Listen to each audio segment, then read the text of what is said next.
question is wow. And if you don't speak dog, you don't know what it is. Okay, a bit of explanation of what I'm going to do, because atypical. The manual says you need to present the subject for 3 minutes and a bit, and then open the floor, unleash the hounds, unleash the hecklers. I'm looking at some people in particular, yeah, unleash the hecklers, yeah, and let roam and argue about the subject. In order to make it interesting, I pick a subject in which I have no particular opinion, analyze both opinions, and took one. So what I'm going to say is to pretend that I'm a fanatic of a particular position. Okay? Rules clear? Okay. Not unleashed yet? Okay. Okay, good. Elephant in the room. The elephant in the room is me. So in order for you to see it better, I'm going to take the jacket. That's my prop. That's my second prop. We're going to talk about the summer. Spring, British summertime. I was born in a country whose climate is similar to England, but we're shifted an hour ahead. We live in permanent daylight savings time. And living in permanent daylight savings time has some benefits because we have the same time in Brazil, for example. So it was interesting because the days seemed longer. It didn't seem longer per se. Each day still has 1,440 minutes. Each day has 24 hours. Each day has day and night. However, the way different countries and different cultures use that is different. In ancient Rome, daylight, whatever daylight was split in 12 hours. So the third hour of the daylight at 9 in the morning was 44 minutes. That would make life difficult to the people who work in rails, for example. In England, we discovered that the rails need to be synchronized. And because of that, we invented GMT. And we came back to entomologists who have nothing better to do than study insects to tell us that we need to use daylight savings time because it's easier for them to see the insects. And then we have the case of the people in Scotland who obviously need to farm and whose daylight is difficult and the children going to school and everything else. So obviously, daylight savings is a pain. Raise your hands, those who once in your life experienced jet lag. Okay, that doesn't work. Raise your hand, those who never experienced jet lag. Wrong, you live here. You experience jet lag twice a year. You experience jet lag each time we move the clocks. Jet lag is when your body clock doesn't know any better about what the time is. Circadian time. Okay. So my proposal is to have a vote in whatever remains of Great Britain the day after the elections for Scottish independence next year, to decide, with or without Scotland, if it is a good idea to keep daylight savings permanently and be aligned with Europe time, and invite our European friends to do the same and remain in daylight at the same time. And if they choose to go daylight one more time, let's go one more time so we can drink more Guinness beer at night. Now this is my proposal, and I'm on this side of the platform saying, I vote for having 1 hour extra of daylight, whatever the time of the year that is. Daylight depends fundamentally on latitude. And not having Scotland as part of Great Britain makes a huge difference in the decision of keeping daylight or not.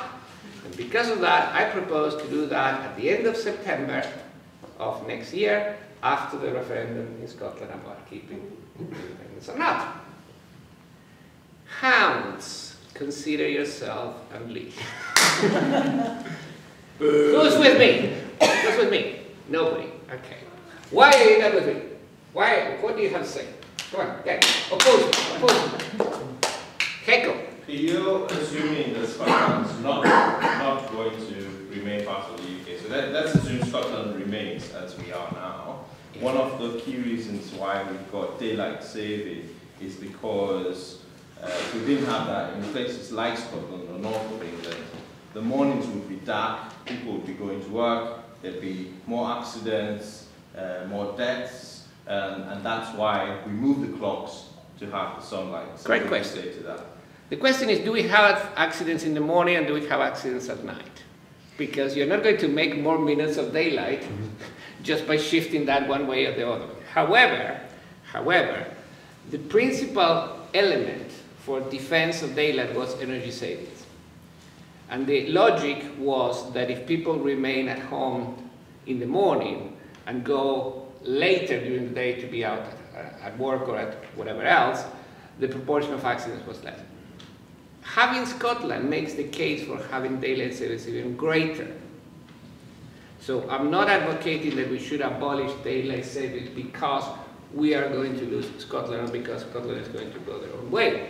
I'm advocating that with or without Scotland it makes sense, and it makes even more sense if Scotland remains, but even without Scotland it makes sense. What I'm trying is to preempt the fact that people introduce a political discussion in a subject that has nothing to do with politics. It's about the fact that we are inconveniencing 60 million people to have jet lag twice a year so that somebody can go and collect potatoes early in the morning or not. Yes, There's nothing wrong with jet lag. I like my lying in or waking up. It keeps me on my toes. Why should we change it just because you think jet lag's bad? I like jet lag. Okay, so take that. May I suggest that you buy a special clock and add a random mechanism? I can build an app for that. I can build But how an do app. we pretend that when we turn up to work an hour late, how are we going to blame the clock if we've changed it and it's consistent throughout the year? It's not that a perfect excuse. Is that not a perfect excuse? You just give me a business idea. I'm going to make an app. There's a random timeline, plus minus 60 minutes, and we're going to call randomizer of jet lag randomizer. And the answer is, well, my normal app didn't work, so I'm using this app. So my excuse is I'm going to work the same amount of minutes, but longer. There are most places in this country that allow you, for personal reasons, to use flexible hours. So that would be a perfect answer. If you're mad, you can be mad your way. Any other questions? 40 years ago, the Americans experimented with permanent daylight savings time, and even though they're at a lower latitude than England is, they all hated it. And you had institutions, schools changing their hours to get back on, in essence, they were back on standard time. Nobody wanted to get up in the dark. But what makes you think it would work better here? America has a different problem. America has a problem. Well, America has many more different problems. One of the problems that you have is that most changing of the time is at 2 a.m. in the morning. Depending on which state you are, you're 1 hour ahead from your next time zone, or 2 hours ahead for the next time zone, or 0 hours ahead for the next time zone, twice a year. So that's even a bigger problem. So it's not about what time you wake up, because people who wake up with the sun regardless. Farmers don't use a watch to wake up. They just leave the tents open. When the sun comes out, that's when they get up. The only people who care are the people who wake up by the watch. And it's a social convention, just use flexible work. Do we have any more time? No? Okay, good.